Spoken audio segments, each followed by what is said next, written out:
Hello and welcome to Healing Trauma Mamas. I'm your host, Madon Wingo. Thank you for joining us as we share in our stories and experiences of healing from childhood traumas and birth traumas. Listen as we discuss our struggles, our failures, our strengths and our victories, and all those lessons we've learned along the way.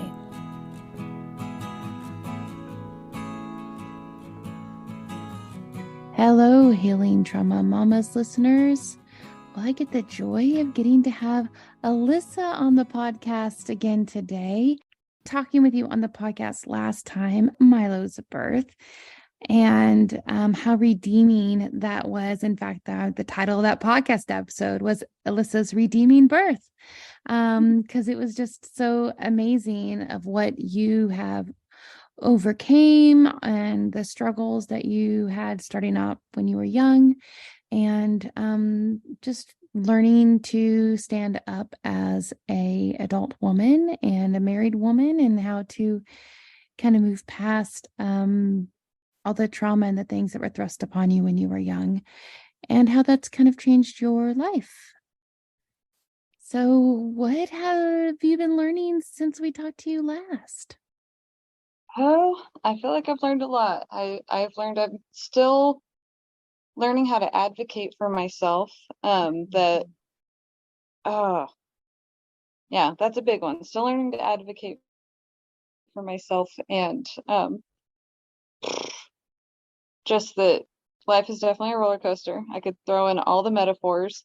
We're gonna have our highs and our lows, and I've had a lot of highs and lows this last year as far as from just getting pregnant with Iris, my second, all the way to the birth and to now. Like right now I'm in a heightened state of happy Zen mode, and I've kind of just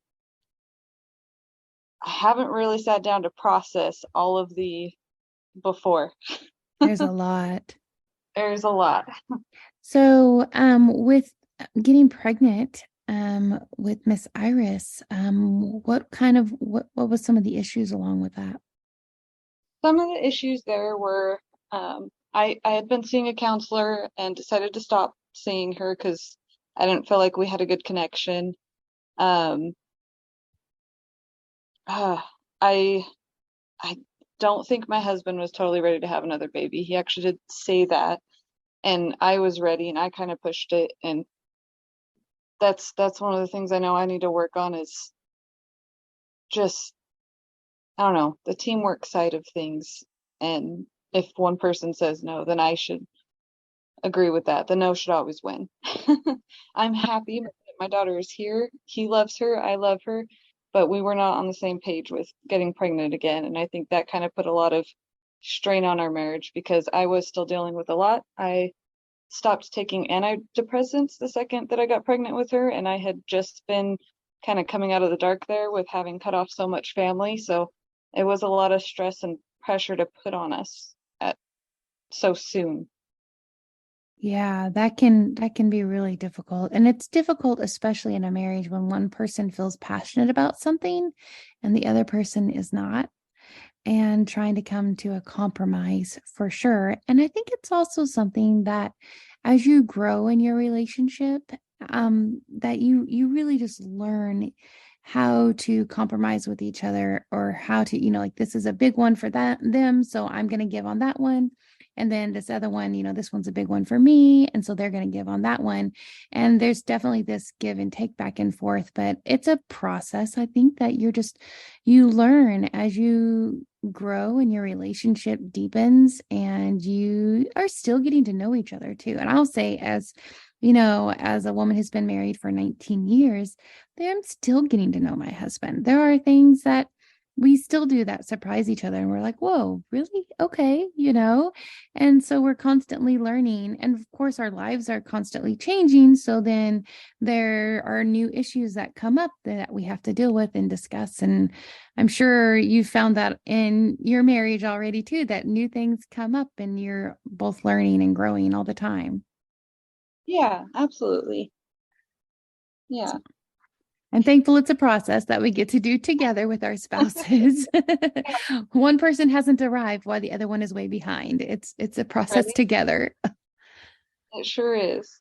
So that kind of threw you guys for a loop, huh? It did. Well, and I think it kind of set my mind where my whole pregnancy, I just kind of I felt like I had to do a lot myself and I didn't have to. And he was feeling like I was pushing him away and not allowing him to help with stuff. And in a way I was, because I had it in my mind that he didn't want the baby. And so I kind of, yeah, that hurt us a bit. That is hard. But I'm sorry. but yeah, no, he did get on board. He didn't want to be there for me. And so with me kind of pushing him away, that puts a lot of strain on things. And then on top of that, he didn't care for our new midwife because we had a different one, and I kept trying to say, no, we've got this, we're good. And so I didn't listen to my instincts so much on this one with her. Um, and we probably would have been happier with a different midwife if I had listened to him on it. But I was really, I don't know, set That's a on. difficult one. And that's something I would say, as a woman who's had a midwife 5 different times and I've used 3 different midwives, and as a student midwife and becoming a midwife myself, that there is a great midwife for each person, but not every midwife fits every client. Yeah, And that's the great thing. We have different personalities, different ways that we work. And while I might be a really great fit for you, one of my colleagues may not be a really great fit for you, or vice versa. I might be like, you know what? I don't think we're a great match. Let me give you to somebody else, or let me refer you over to this midwife because I think you two would be a have a great partnership. yeah. And she's a wonderful midwife and everything. We just didn't connect on a level where I didn't share as much with her as I had on my first midwife, and that kind of led into a little bit of a traumatic birth with Iris. And Do so you feel like going off your meds so quickly? How that maybe affected you there? it it could have, but at the same time, I don't know. I was happy to be pregnant. I enjoyed that. I had a lot of I guess I did have a lot of anxiety throughout the pregnancy Mm-hmm. on all the things that could potentially go wrong. And so it was anything that was said to me like potential for breech birth or um, just things like saying I had a pendulous abdomen, just anything negative kind of hit me harder. And I got like super concerned about every little thing that could go wrong. And that was something that my husband pointed out a lot. He's like, you were totally fine with everything with Milo. with with our first Mm-hmm. baby, I handled the pregnancy beautifully. Whereas this one, it was just I couldn't handle any birth stories that were negative, and I heard a lot of them that went wrong, and so I was stressing. I was stressing a lot Mm. on this pregnancy. It sounds like it. That anxiety can Yeah. really get you. So yeah, that might have been because I stopped the antidepressants, but I wasn't on them very long either. I was only on them for I think 2 months. Okay. So I kind And you of just quit cold turkey. I did. Okay. All right. Yeah, Well, those can affect us in different ways, but that anxiety, that's a hard one. it is. Because a lot of times it's because our focus is changed. Do you feel like your focus changed a lot from where your focus was when in your pregnancy with Milo to where it was in your pregnancy with Iris? It did, yeah, because I mean, with Milo, I was just excited to be having, a baby, whereas this one, I'm like, if I die, then I'm leaving my Oh, baby behind. I'm leaving or oh leaving Milo no. behind. Yeah, it was just all the That's bad a thoughts. terrible thought. I hate It that you jumped is. to that. Yeah. Well, that's that's kind of where I was. I And so you didn't tried to push tell all your the way away. midwife there that that's where you were? No, I didn't. I kind of I get over positive when I see myself going negative, if that makes sense. You try to counter real quick. I do. I do. And that's hard because what the other people around you see is they see the over countering and they didn't see what was happening before that a lot of times. Exactly. And yeah, it's tough to be 100% honest with everyone around you when when you're literally trying to be what you're not. Yep. No, nobody wants to be negative. Nobody wants to put that on anyone else. And yeah, I definitely wanted to be the happy, positive, yay, I'm happy person, Mm. not the troll I felt like. Oh. Did you think at all about starting back up your counseling while you were in your pregnancy? I didn't, not even once. Okay. Honestly, I didn't. I was just curious. So, um, you made it through this pregnancy. Okay. You I did. survived, obviously. Yes. And I've been working really hard to just thinking of all the things that could potentially help. Like I've been staying on top of my vitamins, making sure I go outside every day and do activities with my son because he definitely gets bored with mom sitting on the couch with a baby. Yeah. So let's um, back up for a moment. but, So I yeah, know you tried to counter hard, especially on the postpartum side this time, because I don't know that we discussed last time some of the postpartum issues that you had with Milo. Do you mind talking about those a little bit? yeah, we can definitely talk about those. I feel like the postpartum part directly, like that first 40 days was really hard on me.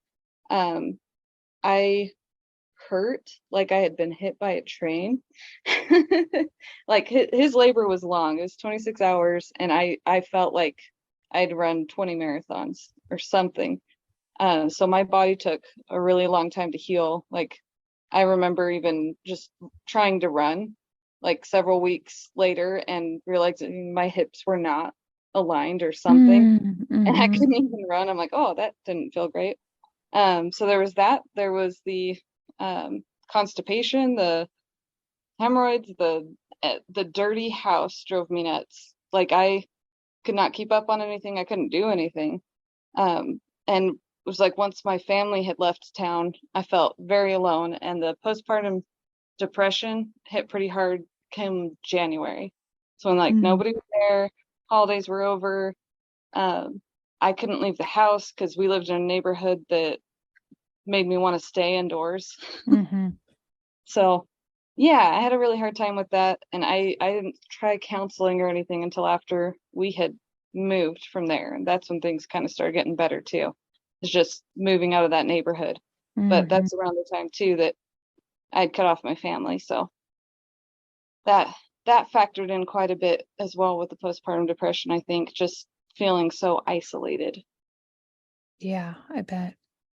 How has that gone since the last time we talked? With you cutting off, I know you cut off a lot of your family. Has that gone well? Have you still felt good about that? Have people tried to reach out?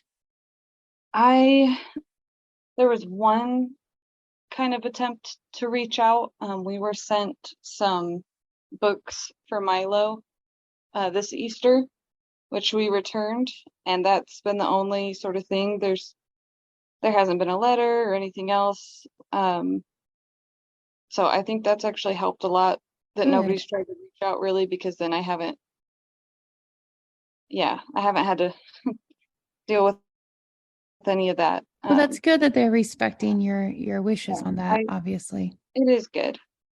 Yeah. I've So heard some, throughout, I'm sorry. oh, you're good. I've heard some things. Share this fun tidbit. My sister let me know that my grandma had shared with her that my mom, who had cut off her, she went and talked to my grandma and said that I just wish that they had stayed because I was going to buy them both cars or something like that. Something crazy, Oh, asinine. goodness. Really made me feel good about cutting her off because she doesn't get it. She still doesn't. Yeah. Yeah, definitely. Well, so throughout the pregnancy, did it mostly the only issues you had was your anxiety? I think that was mostly my issues. It's just anxiety. Mm-hmm. Um, yeah, the birth was a little hard with the shoulder dystocia. Do you want to talk a little bit more about the birth and how that went down? Yeah. I Well, say that like there's a lot there. I was thinking about the one part. Now you're reminding me. I'm, there's a whole thing there. there's a lot there. I know we're trying to skip Yeah. ahead to the end. And I guess full Yeah. disclosure, I was there. Yes. Yeah. Yeah, my husband and I were butting heads pretty hard. We just weren't on the same page at all. We had gone past the due date and then past the which, first week, and which it causes came its to own such, anxiety. yes. Yeah. And then it came to be the issue of um whether or not to do midwife sprue. My midwife kind of had me panicked about the breech thing as well. She wanted to go ahead and get the baby out because she had experienced a lot of breech births that year that wound up having people sent to the hospital basically. Um, so I think she was a little bit triggered and she wanted to make sure that baby stayed head down. And so there was a lot of, well, I'll go get an ultrasound, check her. And then, yeah, which raised my anxiety because between that and then the midwife spree, which I didn't really want to do. I would have rather had her come when she was ready. Um, but I didn't want to opt out of her care. Mm-hmm. So yeah, we were just, Paul and I were very stressed about that. He thought we should wait too. And I finally just said, okay, we're going to do the midwife sprue. And I think he was burnt out. He'd been overworking. We were butting heads. It turned into this nightmare of us yelling at each other. The night I took midwife sprue, I'm like literally crying in the shower on the floor. Mm-hmm. Yeah, but fortunately you were there. You kind of helped be our buffer. And then it turned into, got the gears rolling, and I was determined to just give birth that day. I'm like, we're doing this no matter what. I don't No want turning anyone back. distracting me. So I I went into 100% focus mode. Um, Finally wanted Paul in there with me, and then we got to the fun part of pushing her out, and she was stuck. And so my midwife used her fingers to taco the baby's shoulders together, as she put it, which I think is actually kind of a cute phrase.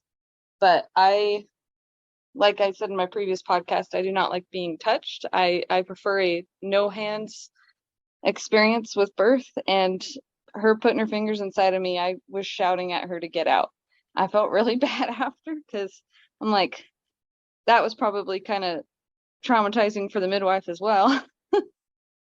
But um yeah, But I it's wouldn't wish okay it for you to any feel way. that way about it too. Yeah, You can well, understand what she was doing, but your yeah, feelings on it's what was kind of happening like, is I wish that didn't happen. I wish it didn't have to happen that way, but I understand that, that was the best option mhm. at the time. Hello, Healing Trauma Mamas listeners. I wanted to pause the podcast just for a moment to let you know about the platform that I've been using to create this podcast, Anchor by Spotify. Anchor has been so easy for me to use. As you all know, I've said many times that I'm a very unlikely podcast host. In fact, I never thought I'd be on a podcast, let alone hosting one myself. But when my daughter showed me Anchor last spring, I realized how easy it was for me to be able to create content and upload it to many different platforms using Anchor. I'm so thankful I got started, and I'm extremely thankful it's completely free. So I think that every single person has something valuable to share with the world. You listening right now have something valuable to share. And all you have to do is download the Anchor app and start your own podcast today. Let me know when you do, and I look forward to listening to it. Okay, back to the podcast.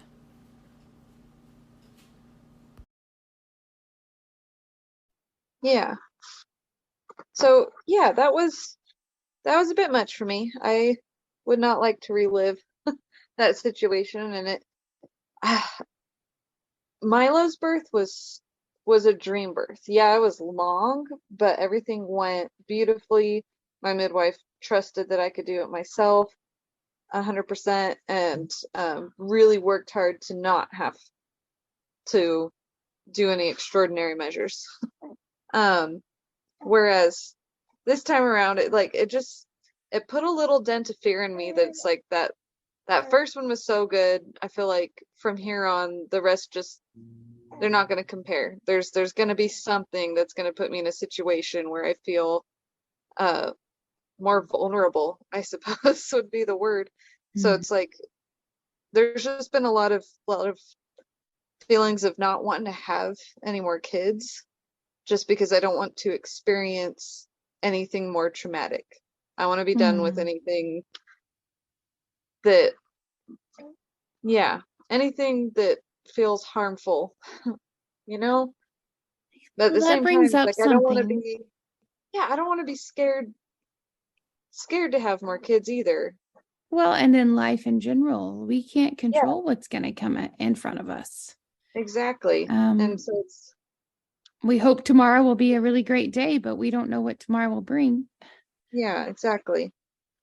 And I do, So, I have, I have come to realize that I am more of a control freak than I know. Like going back to I wanted a baby at this certain time, even down to I've wanted a September baby. I planned for a mm, September baby. And if I could get away with planning further, I'd love to go August next and just keep working backwards type deal. But it's everyone's always telling me, he's like, you can't plan these things. And I'm like, watch me. mm.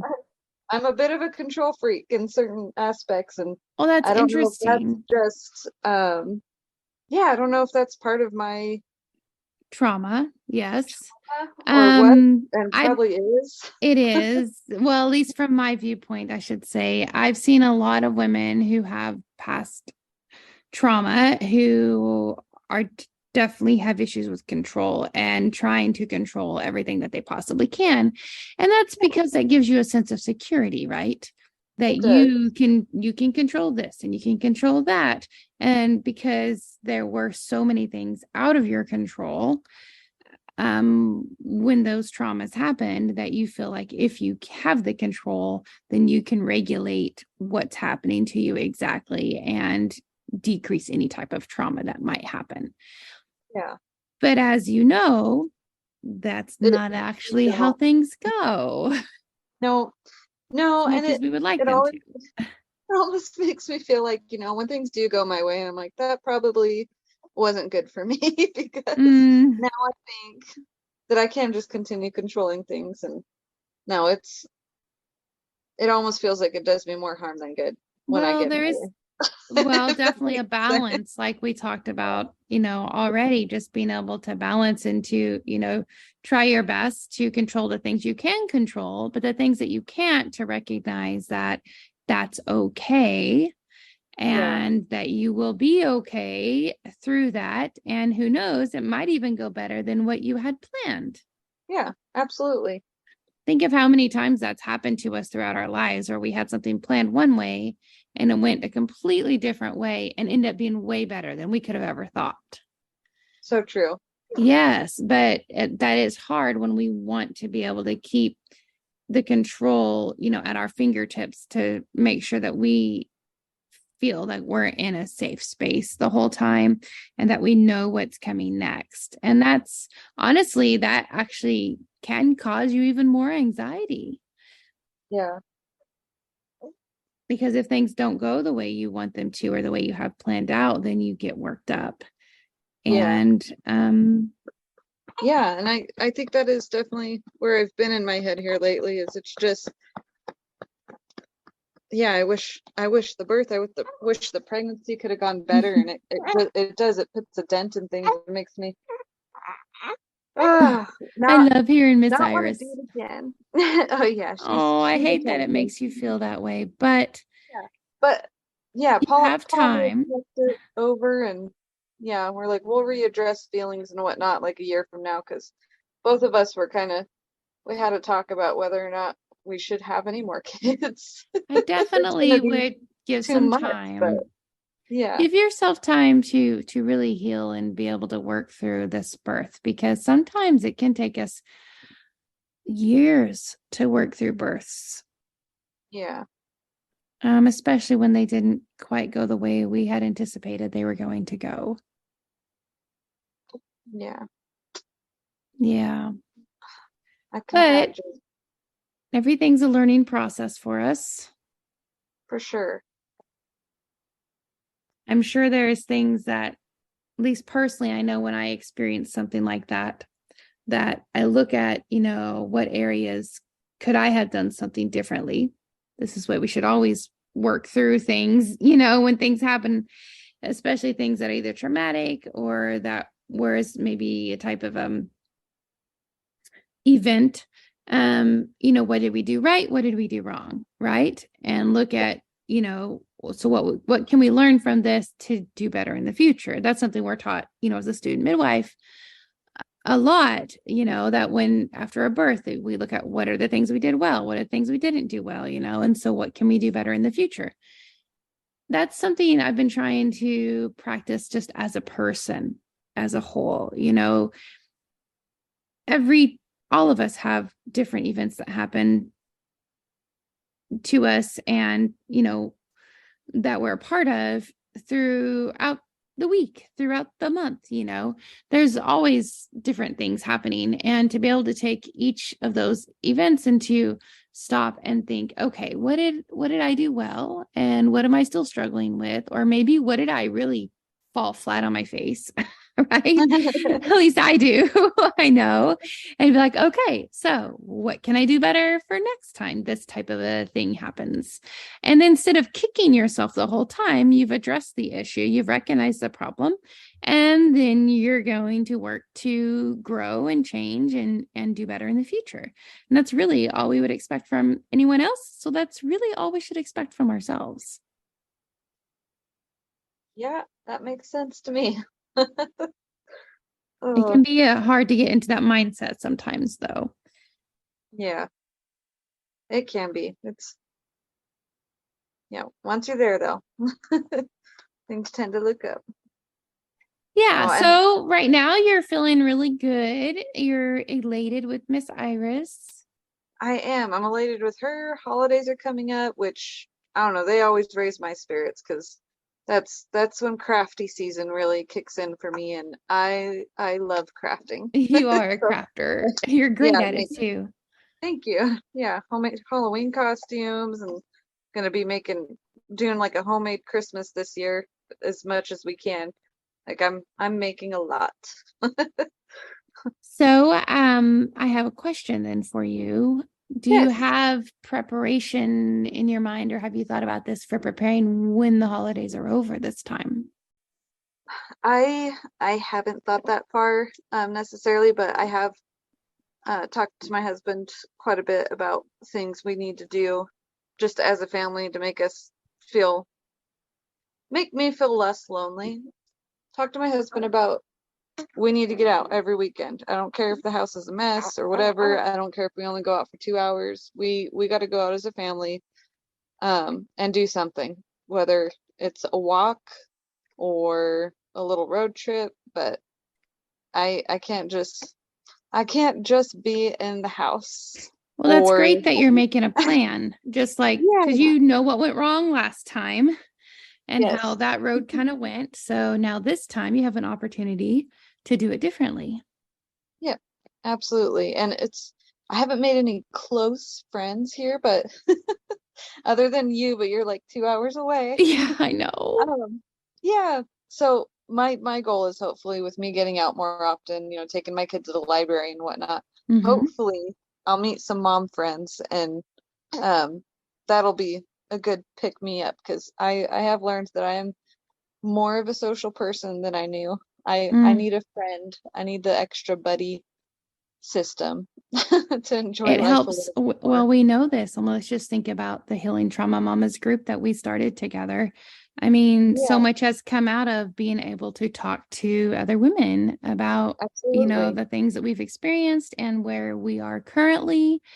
And we need each other. Yeah. And that's a great goal that you have to try to branch out and put yourself out there a little bit and really make some connections in your area.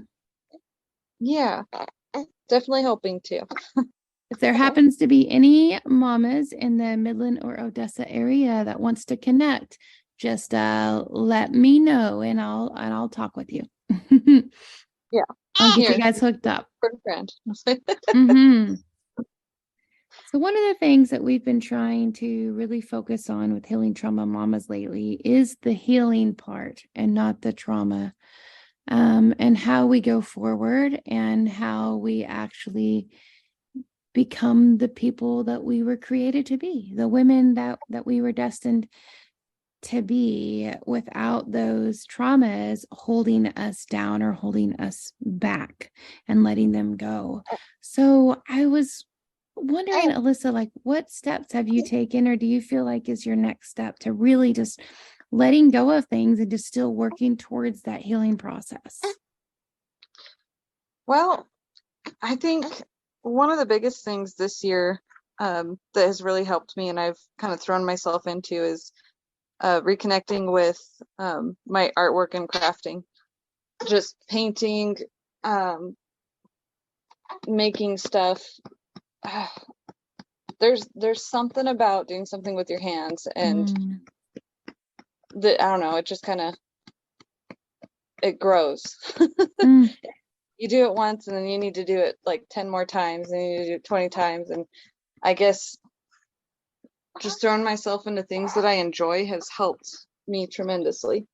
And it has kind of made me think about what I want to do continuing into my life and looking into my future. Like, I would love to start painting murals as a business Oh, or you'd be something. amazing at it. You have such a Yeah. gift and a talent for that, and a passion that obviously God has gave you. So go for it. Use it. Yeah. And I think that's a big part of the healing, is just kind of understanding your purpose in life and letting go of what's happened to you so that you can, I don't know, appreciate what you have to offer. Absolutely. A lot of that too, and I know you can attest to this, is how we think about ourselves and changing that Yeah. line of thinking. A favorite quote of mine, from I don't know where my good friend heard this quote from, or if he made it up, I don't know, but he said it so many times that I'm just like, oh, it means so much to me. He says, whether you think you can or you think you can't, you are right. Oh, yeah. I like that quote. I mean, it's so true, because our thinking is going to be what drives us, right? So if Yeah. I think I can't, and I'm thinking about all my trauma in the past and I'm living there, then I'm not going to be able to move on. But if I'm thinking forward and I'm thinking, I can do this, I have a gift for this, I'm going to go do this, then you're going to go do it. Yeah, absolutely. Oh man, I 100% agree with you there. And I don't know what it is about, I guess in the healing process, but it's like there's a moment that clicks inside of you when you could just suddenly, I don't know, um, be productive again, start enjoying life again. And I Be don't know, free. be free. Yeah.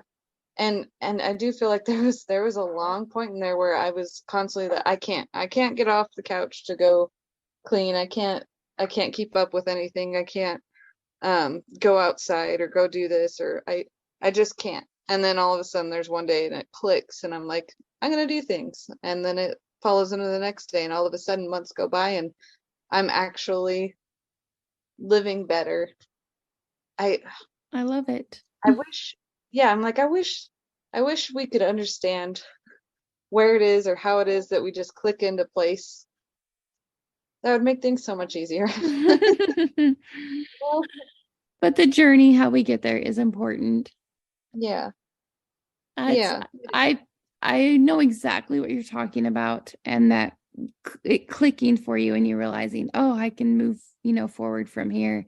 And yeah, really the best way I want to tear up and I want to shout and smile at the same time, just freedom. I yeah, mean, seriously, letting the chains of the past that have been holding you down and that have been, just burdening you for so long, to seriously let them go and be free from all of that and move forward and heal.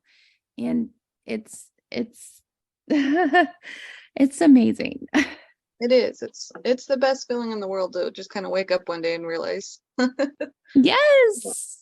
Yeah. Yeah. And then the world is brighter and you have all this ahead of you to look forward to. And I'm looking forward to what murals you're going to paint. And oh, you're so creative. Who knows what direction that's going to go for you? And it's beautiful to see that all coming together for you. Well, thank you, Madon. Thank you for listening. May you be encouraged and strengthened by what you've heard today. Remember, you are dearly loved by your Creator, so be who He created you to be. May you go in peace, friends. Till next time, Shalom.